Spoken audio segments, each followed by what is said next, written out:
یہ ناچ و گانا اتنی دیر چلتا ہے کہ ٹائم کا پتہ نہیں چلتا. وہاں فجر کی اذان کی آواز آنے لگتی ہے.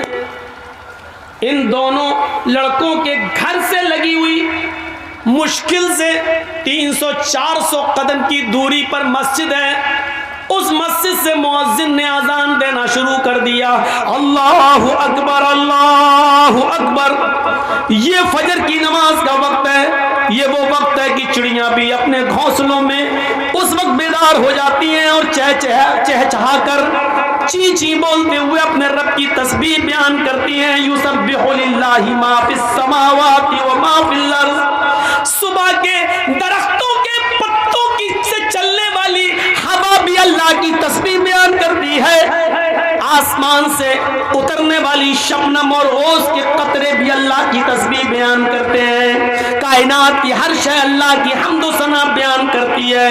اور یہ وہ وقت ہے فجر کی نماز کا کہ اللہ کے نبی نے فرمایا کہ میری امت کا جو بھی آدمی, جو بھی مسلمان, جو بھی مجھ پر ایمان لانے والا فجر کی نماز کے وقت اٹھے گا اور جماعت کے ساتھ فجر کی نماز پڑھے گا, اور فجر کی نماز پڑھنے کے بعد پھر وہ جو بھی محنت کرے گا, جو مزدوری کرے گا, اللہ رب العالمین اس کے رزق میں برکت دے گا. اللہ اس کے لیے روزی کے دروازے کھول دے گا.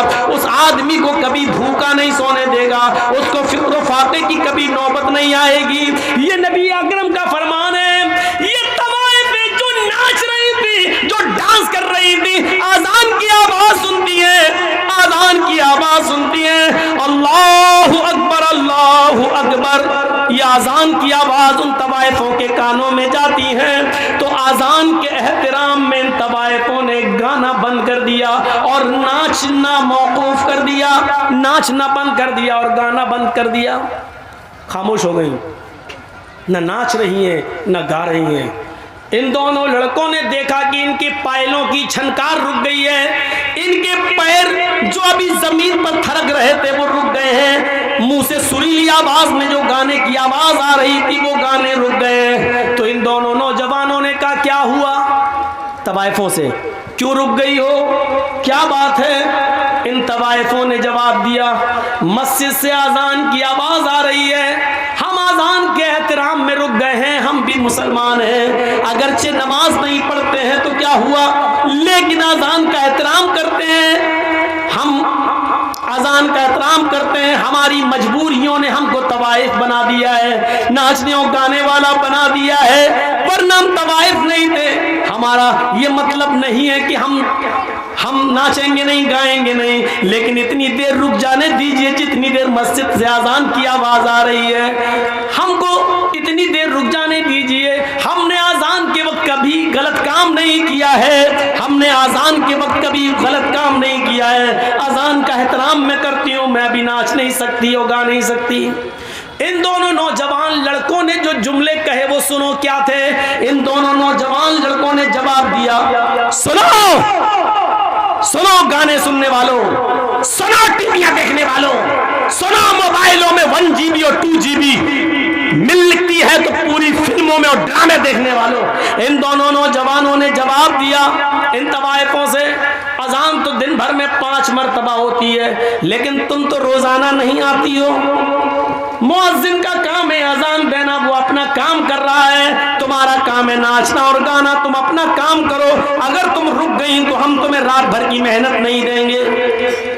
ان طوائفوں نے سوچا کہ مجھے رات بھر کی محنت نہ ملے تو اس سے بہتر ہے کہ ناچ لوں. دلوں کا حال تو اللہ جانتا ہے کہ میں اذان کا احترام کر رہی ہوں. وہ عورتیں, وہ طوائفیں پھر ناچنے لگی. اذان کی آواز آ رہی ہے, ان کا دل گوارا نہیں کر رہا ہے ناچنا, لیکن ان دونوں بھائیوں نے کہا مؤذن اپنا کام کرتا ہے, تم اپنا کام کرو, اگر نہیں کرو گی تو ہم تمہیں محنت نہیں دیں گے, ہم جو سودا ہوا ہے وہ تمہیں رقم نہیں دیں گے. ان طوائفوں نے دوبارہ ناچنا اور گانا شروع کر دیا. سنو, اذان کے وقت فلمیں دیکھنے والوں, اذان کے وقت ناچ و گانا دیکھنے والوں, اللہ کے ذکر سے منہ پھیرنے والوں, بجائے مسجد کے اپنے کھیتوں میں جانے والوں, بجائے مسجد کے مال میں شاپنگ کرنے والوں, بجائے مسجد میں جانے کے ہوٹلوں میں بیٹھ کے چائے پینے والوں, بجائے مسجد میں جانے کے انڈیا پاکستان کا میچ دیکھنے والوں, بجائے مسجد میں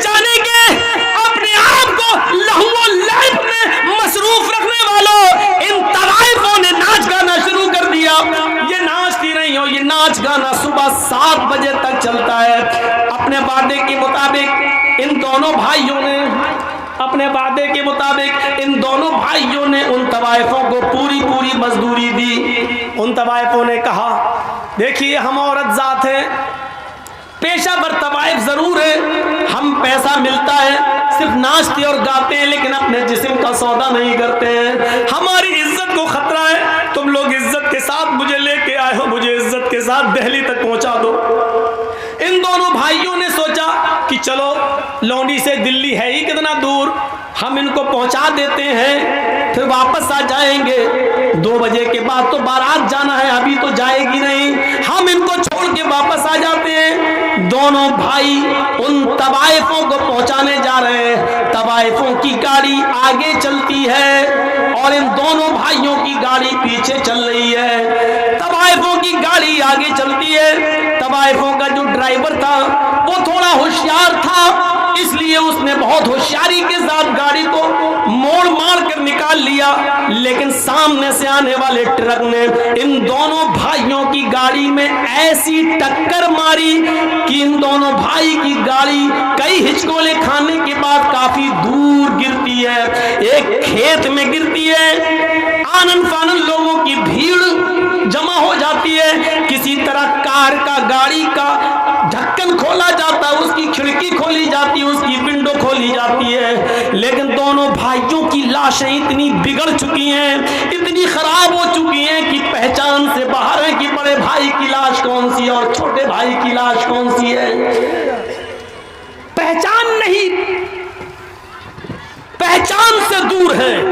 ایسی ٹکر ہوتی ہے ٹرک سے کہ گاڑی دور گرتی ہے, بڑی مشکل سے ڈھکن کھولا گیا. بس کرو بھیا, پی لینا بعد میں چائے یار, ہم ان کو منع کر رہے ہیں, پیچھے سے آپ بول رہے ہیں. دونوں بھائیوں کی گاڑی ڈھکی کھولی جاتی, ڈھک جب کھڑکی تو لاش پہچاننے میں نہیں آ رہی ہے کہ بڑے بھائی کی لاش کون سی ہے, چھوٹے بھائی کی لاش کون سی ہے.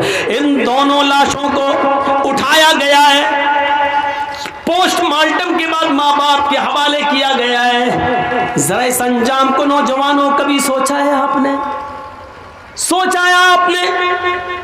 2 بجے کے بعد ان دونوں کی بارات جانا تھی, لڑکی والے کے گاؤں میں, لڑکی کے گاؤں میں, لڑکیوں کے گاؤں میں ان دونوں کی بارات جانا تھی. ذرا سوچئے, پھر ہم وہیں آئیں گے, سوچئے ہم وہیں آئیں گے, آپ کو بار بار وہی لا رہے ہیں, سوچئے ابھی ان دونوں کی بارات لڑکیوں کے گاؤں میں جانا تھی, اب بارات نہیں جا رہی ہے, اب ان کا جنازہ قبرستان کی طرف جا رہا ہے. تھوڑی دیر میں کہاں سے کہاں تبدیلی آ گئی, چینجنگ دیکھیے.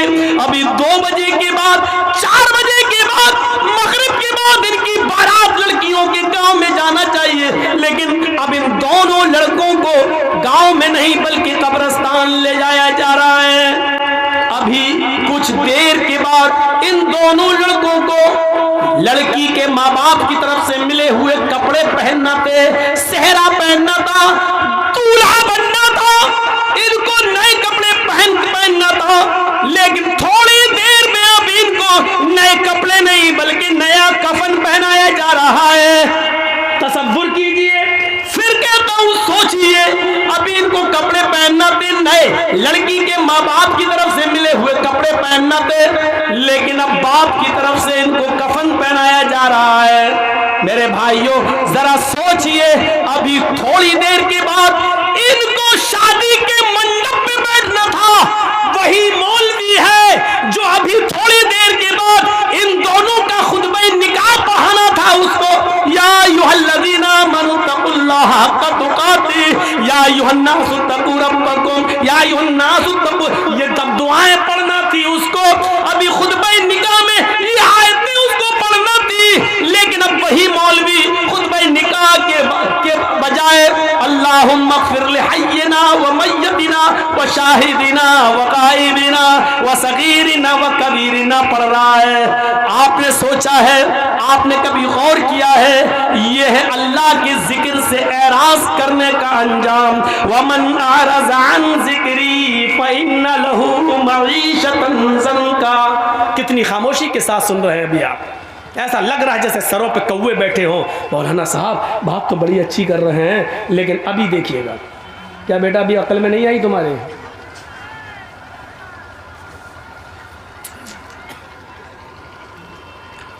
تصور کر رہے ہیں آپ تھوڑی دیر میں کیا حیثیتیں بدل گئیں. جانا تھا لڑکیوں کے گھر، بارات لے کر گاؤں میں پہنچایا جا رہا ہے قبرستان. پہننا تھے لڑکی کے ماں باپ کی طرف سے ملے ہوئے کپڑے، پہنایا جا رہا ہے کفن. مولوی کو پڑھنا تھا یا ایھا الذین آمنوا اتقوا اللہ حق تقاتی، قرآن کی آیتیں پڑھ کے نکاح پڑھانا تھا، لیکن اسی مولوی کو اب کیا پڑھنا پڑ رہا ہے؟ اللہم اغفر لحینا و میتنا و شاہدنا و غائبنا و صغیرنا و کبیرنا. تھوڑی دیر میں حیثیتیں بدل گئیں. انجام سوچو، جس نے ان طوائفوں کو اذان کے وقت بھی نچوایا ہو، ان دونوں نوجوان لڑکوں کا انجام کیا ہوا. اور پھر یہ تو دنیاوی انجام ہے، قبر کے اندر یہ اپنے انجام کو کیا بھگت رہے ہوں گے یہ تو اللہ ہی بہتر جانے. اور جہنم کے اندر اپنے انجام کو کیا بھگتیں گے میرے بھائیوں، یہ تو اللہ ہی بہتر جانے. ہم تو مسلمان ہونے کے ناطے سے صرف دعائیں مغفرت ہی کر سکتے ہیں، اللہ ان کے گناہوں کو معاف فرما دے. میرے بھائیوں، یہ دعا ہر مسلمان کا حق ہے کرنے کا، لیکن معاف کرنا نہ کرنا یہ تو عرش والا جانتا ہے کہ اس کو معاف کرنا چاہیے کہ نہیں کرنا چاہیے. ذرا تصور کرو کہ کیا یہ آدمی گناہ کی معافی کے لائق ہے جو طوائفوں سے یہ کہہ رہا ہو کہ اذان تو 5 وقت ہوتی ہے، تم روزانہ تھوڑی آتی ہو، اذان تو پھر بھی ہو جائے گی، تم بار بار تھوڑی آؤ گی، مؤذن اپنا کام کر رہا ہے، تم اپنا کام کرو. ذرا تصور کرو، کیا ایسا شخص اللہ کی عدالت میں گناہ کی توبہ کے لائق ہے؟ کیا اللہ ایسے شخص کو معاف کر سکتا ہے؟ تصور کریے. ہم یہ نہیں کہہ رہے معاف کرنا نہ کرنا اس کے اختیار میں ہے، لیکن تصور کرو کہ گناہ کتنا بڑا. وَمَنْ أَعْرَضَ عَنْ ذِكْرِي فَإِنَّ لَهُ مَعِيشَةً ضَنْكًا. ہم ہیں کہاں؟ اپنی سوچ کو بدلو. قرآن نے وہی کہا فَلْتَنْظُرْ نَفْسٌ مَا قَدَّمَتْ لِغَدٍ. ہر انسان کو سوچنا چاہیے کہ کل قیامت کے دن کے لیے اس نے کون سی تیاری کی ہے. احساس دیکھیے، دنیا میں دولت کمانے کے بہت سے طریقے ہیں، آپ کو معلوم ہے؟ آئیے میں آپ کو بتاتا ہوں. حضرت عبداللہ ابن عمر اپنے چند ساتھیوں کے ساتھ سفر پہ ہیں اور ایک جنگل سے گزر ہو رہا ہے. دیکھیے وہی چاچا، انہی کو چاچا بول رہا تھا میں. اب ایک اور چاچا اٹھ رہے ہیں. سنیے، حضرت عبداللہ ابن عمر رضی اللہ تعالیٰ عنہ اپنے چند ساتھیوں کے ساتھ گزر رہے ہیں اور جنگل سے ان کا گزر ہوتا ہے. جنگل میں ایک چرواہے کو دیکھتے ہیں. یہاں دیکھیے آپ، ایک طرف لالچ اور دوسری طرف فکر آخرت، ان دونوں چیزوں کو دیکھیے گا. ایک چرواہا بکریاں چرا رہا ہے پہاڑ سے لگے ہوئے ایک وادی میں. حضرت عبداللہ ابن عمر اور ان کے ساتھیوں کو جنگل میں بھوک لگتی ہے. یہ دسترخوان بچھاتے ہیں اور جو کھانا لے گئے تھے اس کو لگا دیتے ہیں. جنگل کے چرواہے پر نظر پڑتی ہے، اس کو بلاتے ہیں چرواہے ادھر آؤ، اے چرواہے ادھر آؤ. وہ قریب آتا ہے اور کہتے ہیں کہ آؤ ہمارے ساتھ تم بھی کھانا کھا لو، ہم کھانا کھانے جا رہے ہیں، تم بھی بھوکے ہوگے، صبح سے بکریاں چرا رہے ہو، آؤ تم بھی کھانا کھا لو. اس نے جواب دیا، اس چرواہے نے، نہیں نہیں آپ یہ کھانا کھائیں، آپ تناول فرمائیں، آپ نوش کریں، ہم یہ کھانا نہیں کھا سکتے ہیں اس لیے کہ ہم روزے سے ہیں. چرواہا روزے سے.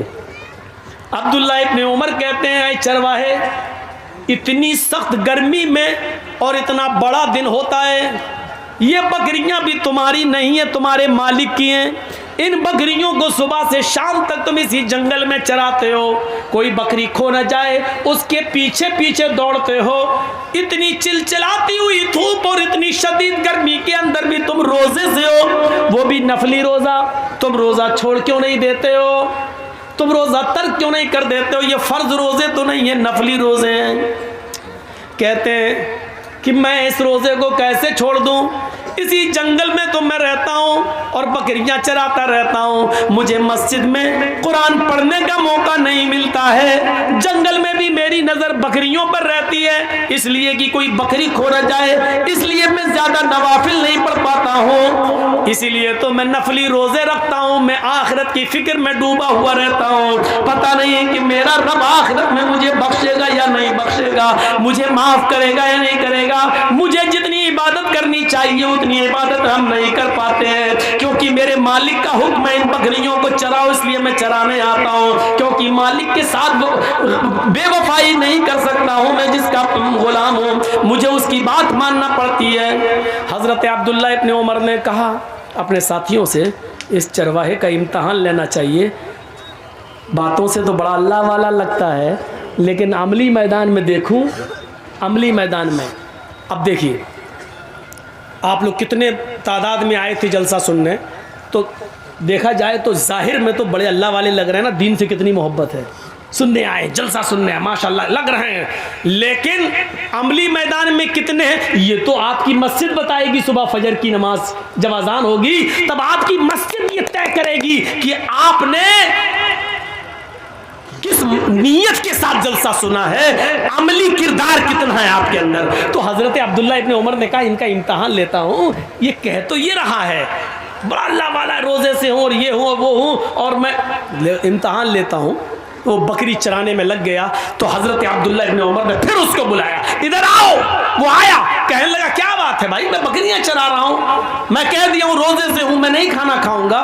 کہا ایسا ہے کہ میں ایک بکری تم سے خریدنا چاہتا ہوں، ایک بکری تم مجھے دے دو، بعنی شاطن، یہ ہے المستدرک الحاکم کے الفاظ، ایک بکری تم مجھے بیچ دو، ایک بکری تم مجھے دے دو۔ اس نے جواب دیا نہیں حضرت میں یہ بکری کیسے بیچ دوں، یہ بکریاں میری نہیں ہیں، میں پہلے کہہ چکا ہوں آپ سے کہ یہ بکریاں میری نہیں ہیں، یہ بکری میرے مالک کی ہیں، اپنے مالک کی امانت میں خیانت کیسے کر دوں میں، یہ بکری میری نہیں ہے۔ عبداللہ ابن عمر نے کہا کہ اس اپنے مالک سے یہ کہہ دینا کہ پہاڑ کے دامن میں بکریاں چرا رہا تھا، چراتے چراتے ایک بکری گم ہو گئی، اکثر ایسا ہو ہی جاتا ہے، بکریاں چرتے چرتے کہیں دور نکل جاتی ہیں، کہیں کھو جاتی ہیں، یا کوئی دوسرا آدمی پکڑ کے لے جاتا ہے، تمہارا مالک تم سے کچھ نہیں کہے گا کیونکہ بکریوں پر تمہاری نظر تھی، لیکن چرتے چرتے کوئی بکری دور نکل گئی اور وہ گم ہو گئی،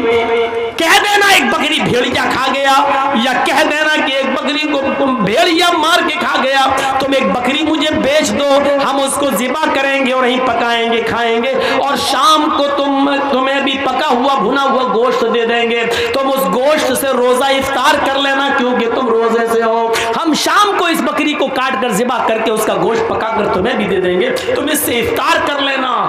وہ چرواہا حضرت عبداللہ ابن عمر کی یہ بات سنتا ہے، انگلی سے اشارہ کرتا ہے اور چیختا ہوا روتے ہوئے بھاگتا ہے، کہتا این اللہ این اللہ این اللہ، پھر اللہ کہاں ہے، پھر اللہ کہاں ہے، پھر اللہ کہاں ہے، یعنی اے عبداللہ ابن عمر آج میں تمہیں بکری بیچ دوں گا، میں اپنے مالک سے جھوٹ بول دوں گا، میرا مالک مجھے کچھ نہیں کہے گا، تھوڑے سے درہم مجھے بکری کے مل جائیں گے، لیکن پھر اللہ تو میری اس حرکت کو دیکھ رہا ہے، میں اپنے مالک سے جھوٹ بول سکتا ہوں لیکن کل قیامت کے دن اپنے مالک کے مالک کو کیا جواب دوں گا، این اللہ این اللہ، پھر اللہ کہاں ہے، اللہ کہاں ہے۔